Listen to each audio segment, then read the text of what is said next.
What a headshot! What a head! How's it guys, this is Dayvy, FPL, and welcome back to the Fantasy Premier League video here on my channel. And in this video, I'll be taking you through my very own team selection for the upcoming Game Week 3. So Game Week 3's transfer plan and team selection is going to be actually quite interesting as it largely revolves around Cole Palmer. Is he going to be fit? Will he not be? But luckily, it is the first kickoff, so we might actually be getting some early team sheet news that could change the transfer plan quite a bit. Now with these team selections, as usual, I'll give you guys a recap of how the rank is currently looking, yes, after two very bad game weeks, as well as how many points we ended on for Game Week 2 as I recorded the transfer plan before the Liverpool game. After that though, we're going to focus on Game Week 3 and let's just hope it's going to be a better game week. 2 free transfers to sort out this mess. Let's see what I'm going to be doing. So if you guys are interested to see how Game Week 3 is setting up as well as the transfer plan, sit back, relax, and let's get straight into it. So as mentioned, Game Week 2 was a pretty disappointing game week, back-to-back red arrows almost. And yes, that rank is actually realistic, 7.4 million. I changed the rules of not showing the rank for the opening few games, as I didn't want you guys to think that I'm hiding it. Also just to showcase the journey, because going from 7.4, we're going to build on this and hopefully have a great rank by Game Week 38. Just remind it's a marathon, not a sprint. So the total points were going to be 34, and luckily our captain Mo Salah, who was actually our vice captain, ended up returning in the last minute of stoppage time. So as a Liverpool fan, this was pretty much the epitome of celebration as Mo Salah got the assist and Liverpool did win the game. I was expecting a bit more as soon as they went down to 10 men though. It just seems like Salah in Game Week 1 and Game Week 2 has been testing our patience to the last minute.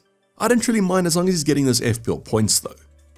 Now I did actually mention that Mo Salah was our vice captain, that's because Cole Palmer was our original captain, but with his injury, we're going to be getting Neco Williams off the bench. Now who knows, maybe Mo Salah would have been our best Campsy option, but I believe that Cole Palmer was, and just seeing Chelsea score 5 goals made me wish that he just started the fixture. Now I know we can't guarantee any points, he didn't play, but can't help to imagine what would have happened if he did feature.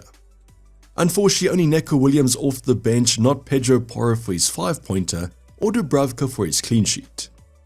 Now at least Sanchez got an extra point for the saves as he lost their clean sheet quite early in the fixture. Do think he could have done better against Paqueta's shot. Then our backline, the only player Esteve with the 6-pointer, who would have thought our Burnley 4.0. Now Murillo and Richards have both been pretty disappointing, no DEFCON bonus points as of yet. I just hope they improve in the future game weeks though. Then our midfield department, as mentioned, Cole Palmer missed out and therefore Salah became our captain and Neco Williams came off the bench. And he matched the rest of our midfield department, Bruno, Rodgers and Reinders. Now Reinders, I guess we can forgive as he is quite cheap at 5.5. Rodgers and Aston Villa as a whole though have been pretty disappointing, and that includes Ollie Watkins up front. Now you might be thinking that Bruno Fernandes 2-pointer was just a blank, but it actually was a penalty miss plus 2 DEFCON points. If he scored that penalty goal, which he definitely should have, he could have been on for a massive haul. I guess just the life of having a Manchester United player in my starting 11 probably proves me right for having one.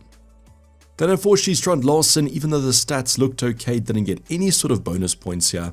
And with all the rumours floating around about Newcastle, he might not even be playing for Wolves next game week. But it was kind of a bunch of 2s in our attacking department besides Salah. At least we captained our best attacker. Now that you guys have seen my Game Week 2 performance, only 34 points, I can probably guarantee that your Game Week went better than mine. Drop it in the comments down below. It's a safe space for those flexes and the misery. Now before we talk about my transfer plan, because it has actually updated as the days have gone by, I want to show you guys my current team selection so that you guys have the context, and then we can decide if I use both free transfers. So the bench this week kind of picks itself. We have Dubravka against United as well as Esteve. Even though they didn't have a great performance against Grimsby, I'm still going to bench them. I'm just hoping that Bruno Fernandes does score here.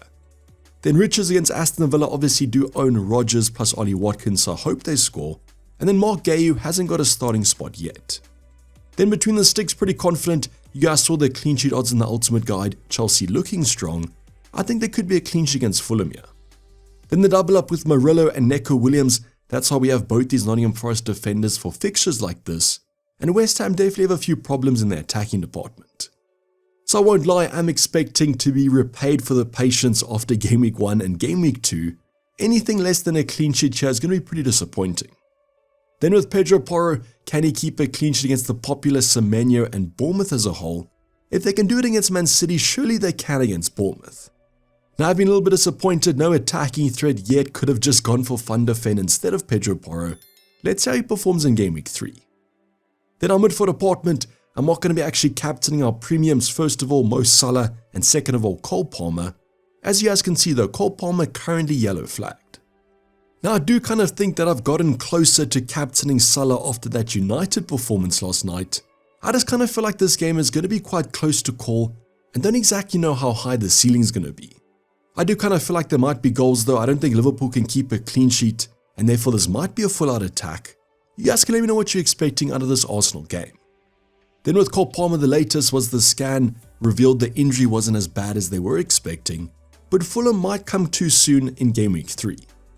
As you guys know, international break after Game Week 3 before Game Week 4, and that gives him plenty of time to recover, and that's why he might even be rested for Game Week 3. All eyes though on those Friday press conferences, as hopefully the Chelsea manager gives us an indication. If he will start, I think I'll probably be keeping him. Now will I keep the armband on Bruno Fernandes? That's yet to be seen. You guys are probably shouting to remove it at your screen right now. I get it that United looked terrible against Grimsby. What I will add though is that at least they won't be playing Grimsby every single week. They've got Burnley this week. Burnley are much better, but I kind of feel like Bruno can still do well in this one. I think if he did score that penalty and got a nice little double-digit haul last week, this would have been a lot easier. So does one penalty miss offset the fact that he's the best Campsey option? Now I did mention this though, if you guys have Erling Haaland, I'm very jealous as I just would slap the Campsey armband on him already. Definitely the best option in my opinion. I guess it just comes down to, do you guys think that I should still be captaining Bruno Fernandes? Just having him in my team has been bad enough.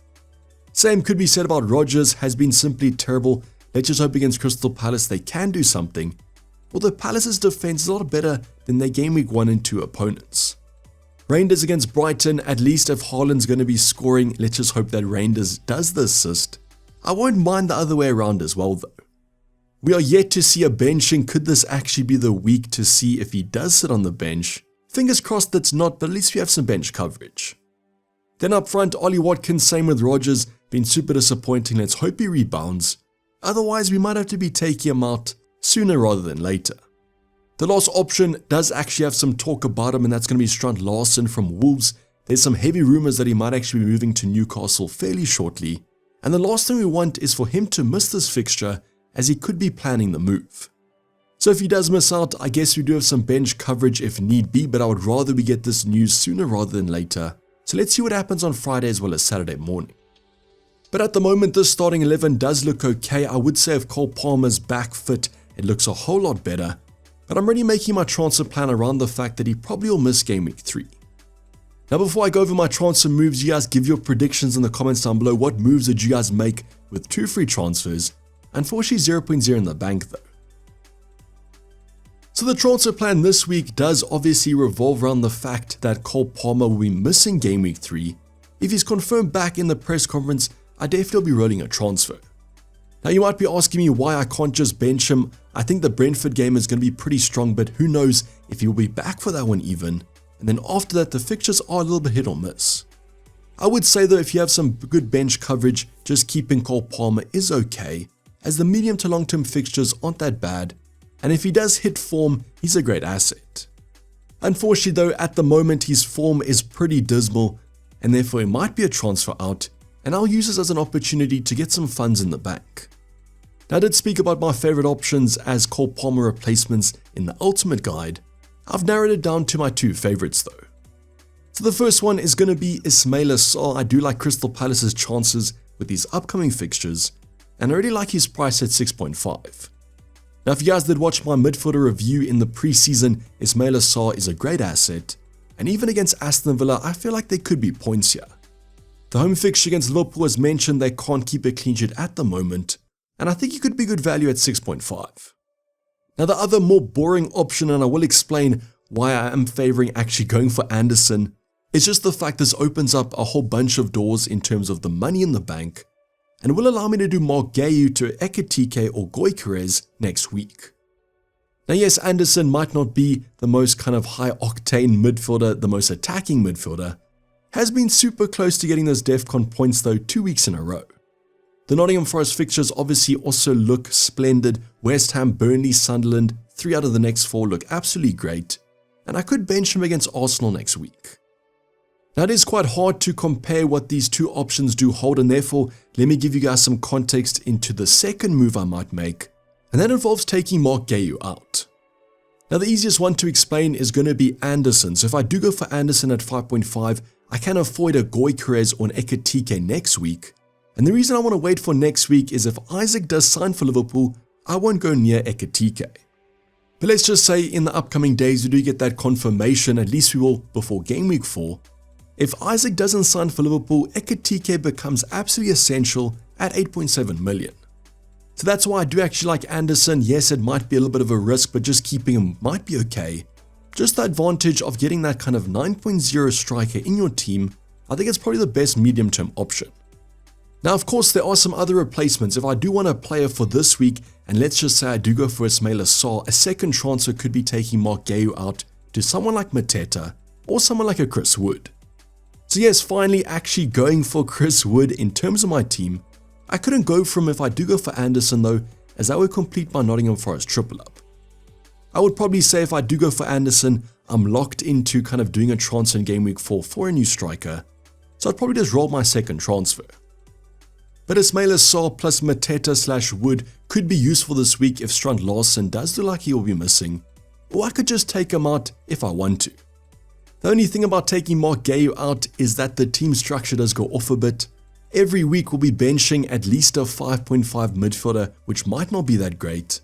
Never like to have too much money on my bench.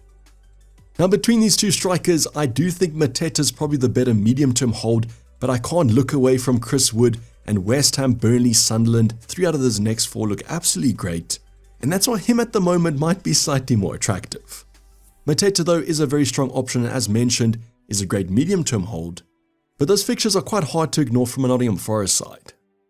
So these two kind of transfer plans, either going for Ismaila Sarr or Anderson, do look quite likely, as long as Cole Palmer is going to be missing.